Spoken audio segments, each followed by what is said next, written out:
Hello, friends. It's your host again, and today we're diving deep into the meat grinder of the modern conflict, taking apart a machine that has become a symbol of Western aid to Ukraine and simultaneously a living artifact of an era when the world hung by a thread from nuclear war. We're talking about the German Marder Infantry Fighting Vehicle. This isn't just a dry review of hardware. It's a story about ideas born in the heat of the Cold War burning on today's battlefields, about German engineering, about geopolitics, and about the future of this piece of technology. Hit the like button, subscribe to the channel, and leave your comments. Your opinion matters to me. After all, discussions like these help reveal the topic from new, unexpected angles. And remember, the most interesting part always awaits you at the end, where we'll draw unexpected conclusions and look into tomorrow. Let's go. To understand the essence of the Marder, we have to go back to the 1950s. The world was split in two. The USSR and the USA with their allies stared each other down through the sights of thousands of tanks. The Central European plain, the presumed field of a gigantic tank battle. And here, Soviet strategists came up with an idea that would define the face of motorized rifle troops for decades. Infantry shouldn't lag behind tanks in vulnerable trucks or even armored personnel carriers. They needed their own, well-protected, fast, and armed vehicle, capable of not just delivering soldiers to the battlefield but supporting them with fire on the move. Thus, the concept of the Infantry Fighting Vehicle IFV was born. But friends, let's not think the West was sleeping at this time. No, they were watching closely and drawing their own conclusions. And here it was the Germans from West Germany, FRG, who tried to take the lead, in tandem with the Swiss. Imagine post-war Germany. A divided country, industry recovering, but the brains were still there. And so, at their request, the Swiss branch of the company Hispano-Suiza created, in the late 1950s, the tracked armored personnel carrier HS.30. This was already a step towards an IFV armor, a 20mm cannon, but the vehicle turned out, frankly, raw. Limited space for troops, reliability issues, poor mobility. It was more of a test balloon. And then, in 1966, news spread around the world. At a parade in Moscow, they showed an unprecedented machine, the BMP-1. Low, sleek, with a powerful smoothbore gun and amphibious capability. It was a shock for NATO. It became clear the Russians had set a new, very high bar, and West Germany had to urgently catch up. But the Germans, as always, went their own way. They didn't blindly copy. They took the idea and started refining it according to their own requirements. Maximum protection for the crew and infantry, reliability as much as possible for complex tech, ergonomics. Development, by the way, had been underway since the early 1950s, but sometimes there wasn't enough money. Sometimes the HS.30 somehow worked and didn't require urgent replacement. Sometimes the Americans tried to push their mass-produced but very light and lightly armored M113 APC. The Germans tried it, looked at it, and said, "No, for our front line, where Soviet tank avalanches might roll in, this isn't enough. We need more armor." And they were right. So, through trials, errors, and long refinements, by 1969 the final prototype was born. And they gave it a sonorous name, Marder, which in German means Marten, predatory, fast, low-profile animal. Symbolic. Now, let's be honest, in terms of ideas, the Germans weren't lagging. They might have even been ahead in some aspects.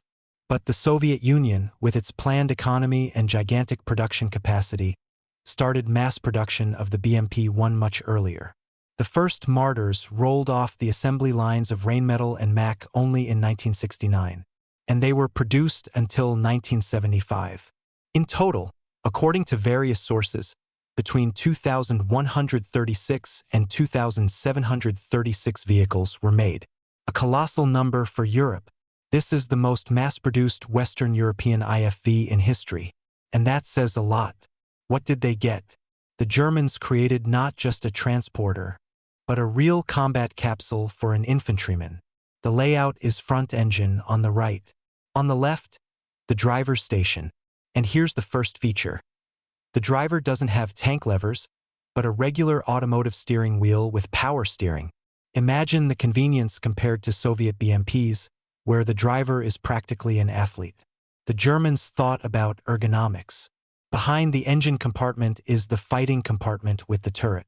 Armament: a 20mm automatic cannon, the Rheinmetall RH-202, and a coaxial MG3 machine gun.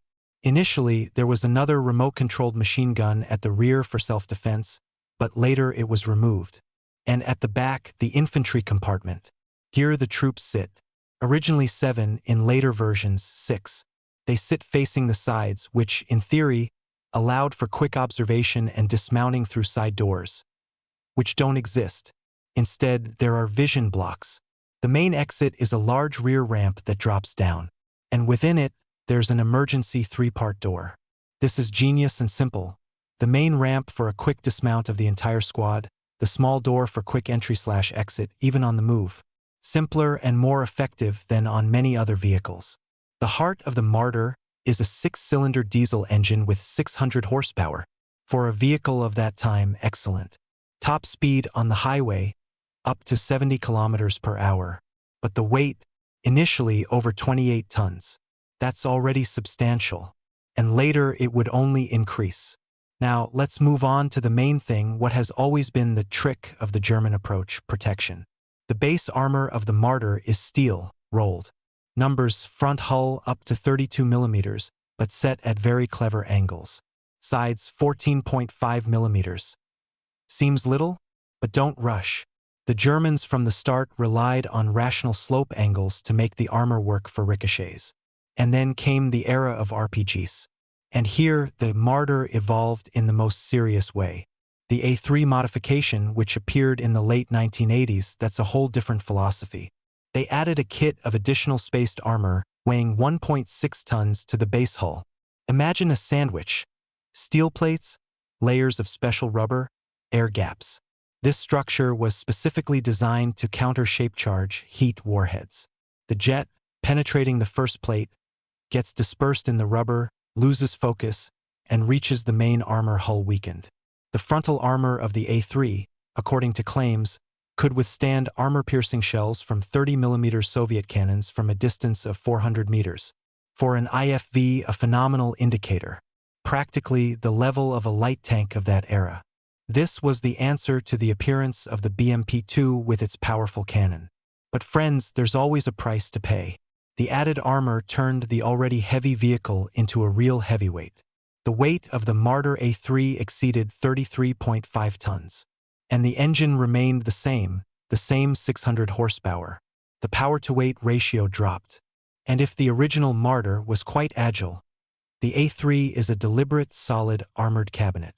Its cross-country capability on soft soil, mud, snow leaves much to be desired.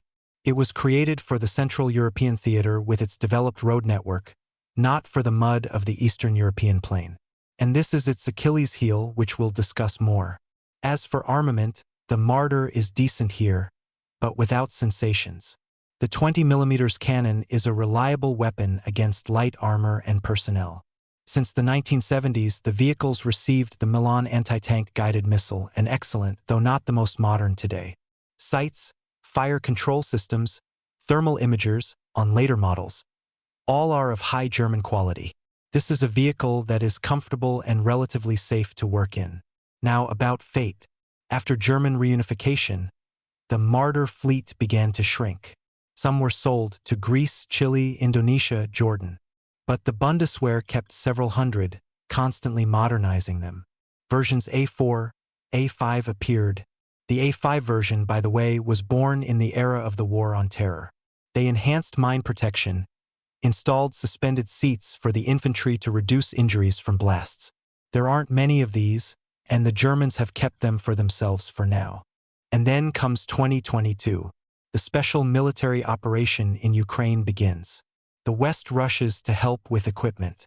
And among the first serious promises is, we will supply German Marder IFVs. It became a symbol, a turning point in German policy. Officially, they transferred about 55 units of the A3 modification. How many unofficially, history is silent. And these vehicles went to the front. And what did we see? We saw the classic story of equipment created for one war but fighting in the conditions of another. Marders were destroyed. As of today, at least 36 vehicle losses are confirmed. They were hit by ATGM's artillery kamikaze drones. Why? Let's break down the weak points. First and foremost, weight and cross-country capability. During the spring or autumn mud season, these 33 tons simply sink. They become easy targets because they can't maneuver quickly, they get stuck, they are abandoned. Evacuating such a beast under fire is a hellish task. Second, maintenance. The vehicle is complex with many specific components. Spare parts only from Germany. Organizing its repair in field conditions, tens of kilometers from the front line, a huge logistical problem. It contrasts with Soviet-era tech, which can often be fixed on a knee. Third, the very tactics of use. The Marder was created for classic meeting engagements in Europe, where there is a developed road network. But on the Ukrainian front, it's positional warfare where stealth, the ability to quickly pop up, strike, and hide are valued. And here, the Marder's low silhouette is a plus. But its poor mobility on rough terrain is a huge minus. Where to aim on a Marder if you encounter one? The front, especially on the A3, is a tough nut. But the running gear is always vulnerable. Knock out a track and the vehicle is immobilized. The sides, especially the rear part where the troop compartment and fuel tanks are located. Yes, they're there, which isn't safe. The rear and the ramp itself, often thin. The roof only 8 millimeters. In the era of kamikaze drones and artillery shells with cluster munitions, that's fatal.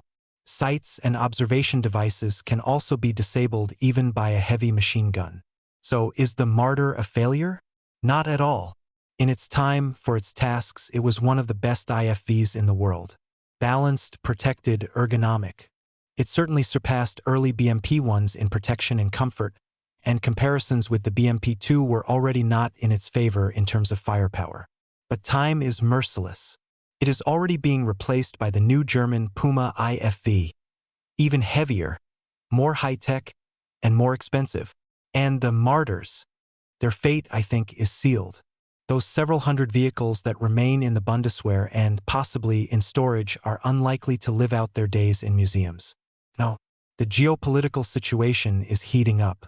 Europe and Russia are in a state of acute confrontation. And these Marders, artifacts of the last Cold War, will most likely be destroyed in the battles of a new hot one. Either on the same Ukrainian front as part of the next aid packages or, God forbid, in the event of a direct clash somewhere in the Baltics or Poland. They will burn, just as their predecessors, the German Panthers and Tigers, burned on the fields of World War II. The historical circle has closed, and there's a certain bitter irony in this. A machine created to repel Soviet tank attacks, at the end of its journey, meets the grandchildren and great-grandchildren of those very Soviet tanks it was designed against, and often loses to them in the realities of the modern high-tech battlefield, dominated by artillery and drones. That's the story. From a brilliant engineering idea of the 60s to burning hulls in the Ukrainian steppe of the 21st century. Technology becomes obsolete, doctrines change, but the essence of war remains the same. What do you think, friends? Is the Marder an obsolete machine? Or in skilled hands can it still show its character? Was it worth it for Germany to send these IFVs? Or would it have been better to give something more modern right away? And how do you think the replacement Puma will fare if it has to fight? Write your thoughts in the comments. Share this video if you found it interesting. Your activity helps the channel grow. And don't forget to subscribe and hit the bell so you don't miss new deep dives. This was your host.